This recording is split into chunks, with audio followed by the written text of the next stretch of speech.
Man, they got fucking Spider-Man in the movie though, man. Spider-Man. But anyway, welcome to another episode of DayShawnrshow. Joining me today is John Gray for the John Gray Show. I need to smoke. You don't need to smoke. You damn right I don't. But take that with what you will, and that may not mean something good. It may not mean something bad. Let me get through this. Spider-fucking-Man though. Spider the mole motherfucking man. The person that they picked to actually play him is a perfect fit. Actually, he's a perfect fit for the high school Spider-Man. Yeah, a young kid, he ain't got no experience and talk a whole lot. Which is actually the weird part about the Andrew Garfield. Well, actually, see, I can stand the jokes here because nobody's getting fucking like nobody's getting hit with a semi-truck being chased by the police. So yeah, I can like the jokes here. Versus the Amazing Spider-Man 2, where it's like, wait a second, why are you making jokes when people are fucking... To reiterate before this bastard paused the video, it's better to sort of joke about things when people are not getting run over by a fucking semi-truck and getting murdered versus, yeah, man, I'm kind of fighting two people and chasing a criminal. I can make a few jokes, you know what I mean? Perfect. That's perfectly fine. I have no problems with that. However, still, even with that though, is like I guess the only reason, man, why I kind of like him better than the Andrew Garfield version of Spider-Man is the fact that the Amazing Spider-Man kind of came off more like a college student rather than a high schooler. Or he just sort of seemed like, I guess because he's taller. Ultimate Spider-Man in the damn TV show. Yeah. Like Drake Bell, he just fit that Spider-Man perfectly. I guess probably because like he's shorter and he's like a little bit thinner, so it kind of fits with like whatever the kind of Spider-Man he wants to be. But getting into this story, why are people blaming the Avengers for shit again? Hold that right there. Basically, the story is like all the previous movies that we actually seen, and like all the damage, collateral damage, people dying in the midst of all of that. And people are mad because, sure, the superhero did their thing, but still people end up getting hurt in the process of it. So pretty much it's basically how Batman was mad at Superman because what happened with Superman with fighting Lord John. It's the same situation. That was just fucking stupid, okay? That was just fucking stupid. Hello there, character who pretty much, man, like can see these two super beings like fighting outside of the window and get everybody to evacuate. Okay, call them back. Hey man, you still in that building? Yes, I am. And the building goes down. How dare you kill my friend, even though you saved everybody? What? That makes no fucking sense, you dumbass. But this makes sense though. A lot of people have lost their lives. Actually, no. Are getting mad about this. Is way more reasonable because like, of course, you know, prisoners of war and stuff like that, and there have been people out there who have done that stupid shit to where like that they will walk up to like actual firefighters and like policemen and like throw the pictures of their sons and daughters, man, like in their face of saying like, you're not a hero, you actually killed my son, you killed my brother, you could have saved Rebecca. That bitch was in a closet on fire. You know, stuff like that. But yeah. You know. But there are people out there who actually do that. So this one is way more close to home. But still, even though they do have that behavior, it's like, it's still fucking stupid because a guy tried to blow himself the fuck up in front of Captain America and kill way more people than what actually died or got hurt in that little bombing like in the beginning of the movie. And it's like, well, sure, 14 got hurt and there was one fatality, but that easily could have been like 50 people. People in that, or there were like a whole lot of people around in that little town, little village. You know, and then but of course, Rich said, I like how she could compress them explosions. I think that now her powers are practicality, but for this one they just sort of like just went for telekinetic moving and pushing. So. But she was able to trap force like an explosion, like in the one spot. Crazy. Kinetic air. Listen, if her powers are so strong that she can just pull out smoke and dust and chemicals and shit and shoot that shit up into space, that woman's fucking amazing. But still, even with that though, like like over time, like with the movie though, I did kind of sympathize with like Tony's argument of saying like, okay, the Avengers, they may have this and that, and they may need regulations and stuff like that. But I'm like, wait a second, you're not. But there was a problem with this argument, and one of those is that you are not talking about the Justice League, okay? Where like you have the Flash, you have the Green Lantern, Superman, Wonder Woman, people out there who pretty much you need an army to stop. Even Batman, a guy who can hack into anything worldwide and create like a death laser like up in space and shit. All that is amazing. An army can even stop the damn Flash unless he shot like a damn bomb and blow up the goddamn thing because he can't outrun it. True, but I'm like, see, this is the difference if you're talking about Superman or somebody like that, or like the Justice League, a place there where like nuclear weapons can actually probably stop them. But you're talking about like 6 people who pretty much work underneath the government, who all have realistic like limitations and goals. If anything, I would be way more worried about fucking Vision than I would Captain America or fucking like or like fucking like the Falcon, a guy who just has bird wings that can fly with a jetpack. I'm worried about the fucking Vision. He has a space gem in his forehead and can shoot fucking lasers and shit and can phase through physical objects. That's way more worrisome, man, than like a normal army man. Most of the people are regular people. I'm like, I already gonna throw that argument that the Justice League is way stronger than these people. I mean, like they had the Hawk there.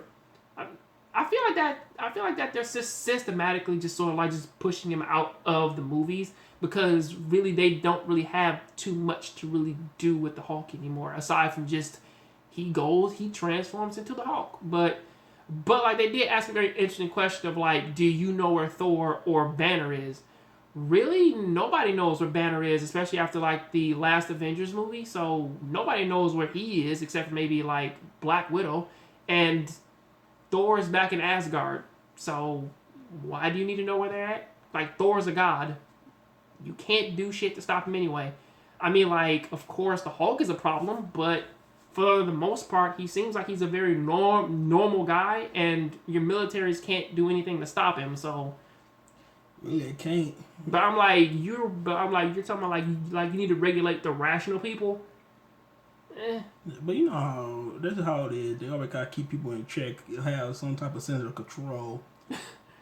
I mean, I understand they were talking about like they went to like the S-Men Academy or Professor Zeta Academy and actually like, you know, we gotta keep y'all in check. Now these motherfuckers is actually powerful. You know what I mean? So that make more sense to talk to those type of people. I was ready to see like Wolverine pop up out of nowhere. I like, cause he said you gotta get another person. Like, oh shit, the hell it be Wolverine, but it was an Ant-Man. Ant-Man. Well, now you have to take into account too, man, that they're only gonna get the characters who are actually in the Avengers, Captain America, Iron Man, and so on and so forth. And Ant-Man did go to the Avengers layout. You know, they had Corey, he fought on Falcon. Okay. Yeah, when like he went there and stole that thing, man, for what's his name. But still, even with and that, he even apologized to him in the movie, which was pretty crazy. Call him Tic Tac. So of course. But even with that, though, I mean, like, the beginning kind of pissed me off a little bit because it was like, okay, the first one in New York, that's not their fault, okay? The second one, that's nobody's fault. But, I mean, like, if anything, that one falls more on the government because you had this shit commissioned, like, 3 super ships that are big enough to decimate a whole country. That falls on America. Okay, the fucking thing, man, in the Avengers 2 movie where, like, they're trying to, like, raise up a continent and drop it and destroy the world. That's not the Avengers' problem. You know, they saved the world. Like, they drop a building on my son. Actually, they didn't drop a building, man. Like, he got caught in a explosion, and they said that they dropped the building on it, but if anything, it's like, that's one fatality, maybe even more. But, like, it's less than 10. The debris from this motherfucking building fell and crushed them. That probably been... I'm sorry, but the fuck? Maybe the villain did that. I mean, he was shooting at you, though. If you wasn't there. If I wasn't there, they would have took on the whole planet. Everybody would have died. But my son, though... You know, actually, this actually is kind of like that... You know, this is that wonderful argument from which episode of One Punch Man was that? I think it was episode 6 or 7. The one man when that meteor was about to hit City Z, and Saitama and nobody could destroy this meteor, but Saitama punched the meteor and destroyed it, and destroyed like a big chunk of the city, and the people were mad at him, saying like, because of you, it's like I have nowhere to live, and I don't have my brand new car, it got destroyed. And he's like, if I didn't stop that, you would be fucking dead. Okay? Do you want to be dead, or do you want to have or not have a home and also be dead, or do you want to be alive? Because if you want to be alive, shut the hell up, leave me alone. Even though he didn't utter those words, but pretty much that is what he said, because he did break that guy's hand, man, in a glorious fashion. But still, even with this though, the beginning is kind of annoying, but other than that though, it's like this pretty much plays out the way how that you would think it is. One thing I was actually pleased about, because we can't fully forward this movie because this Spider-Man. This is no. Besides Spider-Man, everybody knows about Spider-Man. No, because this is like literally the first day of the movie. We ain't do this. Actually, no, that isn't a spoiler. I mean, like not Spider-Man. I just like how the opposing sides fought, and it actually lasted longer than 3 minutes. Oh no! The stuff that I was talking about, that's probably not even a spoiler because that was in the trailer. Like that's the point of the trailer. But still, even with that though, the fights were actually really good though. Actually, I kind of get the feeling though that some internet memes are gonna be made from that, especially like that whole like chase scene, up on the freeway. I feel like that's gonna become a damn meme. Like, got my money? Nope. And jump. I like that Ant-Man versus Black Widow. Was he on her belt or was he on her ass? Both. Both. Twist her arm, flipped her, and then ran up her ass, and tried to like pull man that man like was that man some anime shit where like man that's that Mortal Kombat Annihilation shit where like man you put a girl's arm man behind her back and pull her hair and she can't fight no more. He said he ran up her ass. I ain't even see her run up her ass. You stupid. But he did though. Put her arm behind her back, man. But like, man, she got him because he couldn't pull her hair. But you know, she shot the shit out. Then we have some friends, man, who actually tested that and that shit actually worked. Pull her hand behind her, pull her hair. Didn't you say like Ashina did that shit or something like that? No. Like one of them tried it and it actually worked. That shit don't work. But if you haven't seen this movie, you gotta go see this movie. It was pretty good. And the sense of actual action, it was pretty good. Storytelling. It's a Marvel movie. It does it amazingly. And that Captain America versus Iron Man at the end, that shit was epic. That shit was epic. I don't care what you say, that shit was epic.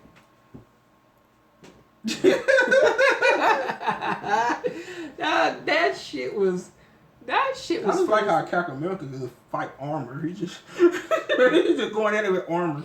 Dude, people think that they call Captain America lame because it just has a shield. But I'm like, listen, he's a better fighter than anybody there. And if the guy has listen, if you walk to a gunfight and a guy has a shield, run, okay? Because that means that he can fuck you up with that thing. You see that man if he man can throw that thing and it gets stuck in a wall, why are you fighting him? Do you hear what Spider-Man said when he threw it, breaking the laws of physics? Of course that shit breaking the laws of physics. I'm like, he's like breaking the law. But then again, that web of his did actually kind of seem, man, to like just shoot off, man, like into nowhere. I thought about like Deadpool come out of nowhere. Honestly, if anything, Spider-Man is pretty much a light Deadpool. You know. What, talk too damn much? He's just a light Deadpool, or at least like in his early days and shit. After that, he kind of doesn't really quip anymore. Like when he gets serious, he kind of like just wants to just beat your ass. But, it works out for me because I'm like, hey, Spider-Man's cool. Yeah, he cracked himself up and cracked me up sometimes. Until, man, like he got his ass beat. So yeah, if anything, Spider-Man's thing kind of gets me because like he talks enough shit to where that you actually kind of want him to win, but you also wanted him to get hit by a car. So like, if this boy don't shut the fuck up, it's a perfect mix. Minutes, oh God, I won't kill him. That's like playing a basketball game with your one hood friend who knows how to shoot threes and won't shut the fuck up. But like you always blow him out by like 20 points. In your face, nigga. In your face, nigga. But you always but like you always blow him out by like 20 points. Like, dude, I swear to God, I ain't playing 2K with certain people. That shit ridiculous. But like basketball games in general, man. But like I said though, you haven't seen, check this shit out. Overall, you know, to be honest with you, it's like a strong 8 out of 10 for me personally. Oh yeah, listen. For the Marvel movies coming out, watch Doctor Strange. Watch X-Men Apocalypse. The eyes and oohs of this. Watch all of that shit. He look like eyes and oohs, man. Oh, I know he does. And people are complaining about that, saying like that he doesn't look like Apocalypse. Well, neither does any of the other Marvel movie characters. People complain about every goddamn thing. I mean, honestly, man, to be fair with you, man, like from that movie, I'm pretty sure that they're gonna forget that Psylocke, and no pun against Olivia Munn, but I think that they're gonna forget that she's a fucking psychic. And I'm like, yeah, Psylocke is one of the top 5 psychics in the Marvel universe, but whatever. She's also a ninja, so it's cool. When I think of Psylocke, I think about that gruesome thing that I seen on the internet about her. Stop. Oh my lord. Her and Jean Grey, stop. That shit is ridiculous. No, ending the video. Ending the video. We'll see y'all next time on the next Deshawn and Jonathan show. Alright, that channel is coming back. Please check us out. We will be playing video games on that shit and running that through Twitch. He just threw me in some shit. I didn't even agree upon this. In the next year, okay? Next year, that shit coming. Check out Jongravesshow. Exactly, because I am the realest whatever on the internet. I'll see you next time. I can believe you just said that. That like that damn unexpected run of shit. I don't know. The most notorious YouTuber. Don't be saying that shit, man. Because man, like, you know, damn Daniel is gonna be getting up on his shit and he's saying that. All right, you guys. Sorry, Dan. Have a good one.